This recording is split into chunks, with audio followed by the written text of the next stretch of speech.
Well, hello, YouTube and YouTube subscribers. Welcome to Randy's Road Life. I am Randy, if you hadn't already figured it out, but I know you're smart, so you have. Obviously, you have seen the title. That's why you are here, interested in what I got to talk about. We can talk about fuel management all day, but really, fuel management starts at fuel planning. Okay, what do I mean by fuel planning? Where are you going to fuel up? How do you fill up? All right. So, and what is the strategy to doing that while you're on the road and maintaining certain perks that you get in other places? Well, let me give you an example. Okay. Now, we see that fuel prices are going up. So today is March the 9th. So, I believe tomorrow or the next day is very close in the future that gas prices are going to go up another $1. Fuel prices will go up another $1. So you have to look ahead. This is what you do. When you get a load, you look ahead, right? You look at like Trucker Path or your truck stop apps and things like that. You see whose fuel prices are low, okay? But you also like your free showers, you like your free coffee, and your little perks and things like that, which so do I. So what do I do? It's very simple. Like yesterday, I'll stop at a Pilot and I'll put 50 gallons of fuel in my truck. Boom, free shower. But then I'll see some out of the way truck stop. Fuel prices are 30 cents less. Boom, I fill up. But I have I have a free shower. I actually have several free showers, right? Because I do this. And then, so I'm looking ahead. This is also part of trip planning, right? And when you are, plotting out your fuel, these are the things you do. You get your perk, whether it's a Love's, a TA, or a Pilot Flying J. You go in there, you get the amount you need in order to get you a free shower or whatever, and you move along, all right? So, like, if you're out west and the fuel prices are expensive, you're trying to get to an area where it's more lenient on the fuel, then you just splash and go as you get closer, to try to keep your expenditures down as low as possible. Because out here, when an owner-operator status, lease purchase status, things like that, your fuel expense is obviously, and you all know this or should know this, is your greatest expense. So with that, for example, on the way here, fuel prices are $4.99, $5.15, $5.25, things like that. And so I get there at $4.99. I put 50 gallons in the truck, got a free shower, all that good stuff. Awesome. I got several free showers now. I get out here, I'm in Denver, Colorado. I get lucky enough to find a place that's like $4.89, fill up the tanks, right?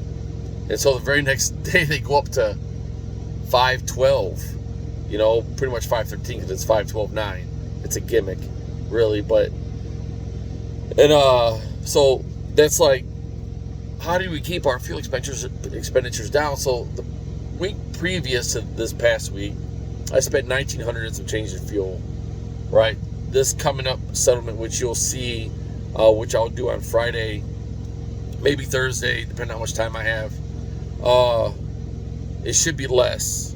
And that's because of, out of when I left Two Rivers and I went up 43, I saw a place ahead that was $4.04 a gallon.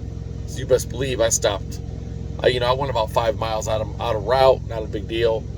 10 total miles out of route because I was on my way to Neenah, Wisconsin. So I went up there, filled up my tanks, and I didn't have to fill up at all. I went all the way to Salt Lake City, right? 1,461 miles without having to put any fuel in my tanks whatsoever. And I have an APU, so I don't idle my truck when I don't have to. So that will save you quite a bit of money also. Man, my back is itching like crazy. So then there's that. So I get there, and I don't get fuel until after I pick up my next load, and it comes out here to Denver, 530 miles. Very minimal deadhead. Deadhead was like 21 miles, so very minimal deadhead. And I put 50 gallons in the tank, and I'm a very light. I was 15,000 pounds in the trailer. I didn't put any more fuel in it until I hit I-25 South. I got there to a pilot. I put 30 gallons in it because I'm only going to Denver. I was only 100 miles away from Denver, and so that fuel I had from Salt Lake City to Cheyenne to I-25 South, was over 400 miles on 50 gallons. So, that was pretty good. So I was getting about 8.5, but I was going through very rough weather, high winds, a lot of snow, going slow, from 45 to 35, lots of wrecks, tipped over trucks, and things like that. It was pretty intense at times. That's the way Wyoming is. Gets like that in the winter, and they close the highways down. So I was also subject to a highway closure this past week, right there in Laramie off of 310 westbound. But anyways, so I put 30 gallons in. I go down here to a Costco, and they're closed, but I mean their receiving department's closed. So I just put the trailer in the door anyways. I back in the door anyways. 2-something in the morning, I feel my trailer moving all over the place. I get up, I go on my bills. They unload me 5.5 hours early. That was awesome. I went and parked and got my sleep. Right. So what do I do? The first thing I'm looking for is, well, I got a load coming up. I'm waiting for my time to refresh. My clocks, I'm running recaps right now because of all the delays I've had. I got a lot of recap time. I'm looking for fuel. Okay, because I'm low. I'm at a quarter of of my fuel capacity. I have 240 gallons of fuel capacity, so that puts me at 60 gallons. I can go pretty far, 60 gallons in this truck. So, but I don't know how heavy this next load is, and I'm sitting here right now at Miller Coors, whatever you want to call it, here in Golden, Colorado, which is the outskirts of Denver, and so. But I find a place that's $4.89. I hurry up, run over there, buy me a couple load bars because I needed some more load bars for this particular load because it's glass bottles. I fill up my tanks again and stuff. And now what I'm already doing, I'm already looking east. Yeah, my tanks are full. I got 1,600 miles to go. Okay. Now, depending on how heavy this load is, now I might make it there, but I'm going to be in the red most likely. So I'm looking because I'm going to Elkton, Virginia. Okay, Shenandoah Brewery. So, and I'm going past the house. So I'm looking down I-70. From I-70 I'm going down 64. 64 I'm going all the way down into Virginia, just over by Charleston. So I'm already looking ahead at my next fuel expense. So that's how you plan your fuel, and that's how you keep your fuel cost as low as you possibly can. Now, when it comes to weight, you really don't have a lot of control over that unless you just don't accept heavier loads. This past couple weeks ago, I had a load that was like 44,275 pounds to be exact. That's with the pallets and all that type of stuff. That was a liquid load, which required a tanker permit or endorsement, excuse me. And then I had a lighter load, which was 40,000 pounds. And so these last two loads I just did were pretty light, 18,000 and then 15,000. Allowed me to conserve fuel and keep my costs down. So that was good. So we're going to see about this. This is glass. It's probably going to be fairly heavy. So we'll find out.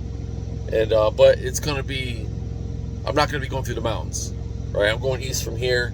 It's going to be hilly because I got to go through Kansas. I got to go through Missouri. Missouri's pretty hilly. I mean, I got to get out of Colorado. It's pretty hilly here too. Then I got to go down through Illinois, and southern Illinois, southern Indiana is pretty hilly, down into Kentucky, and the state where I reside is, I know it's hilly. And I'm going to go through West Virginia and all that good stuff. And so I'm looking for fuel down there. Now, I'm not going to search for fuel, right, until later tonight when I stop.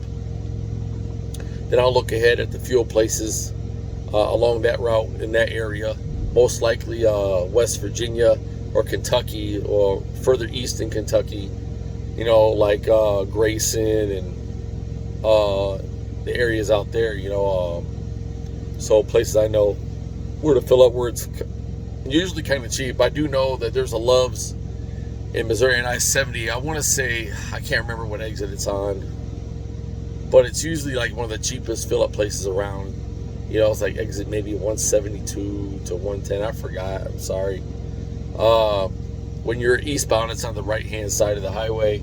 It used to be small, but they added another parking space to it off to the left when you pull in. So, and I like that kind of, that Love's is very decent.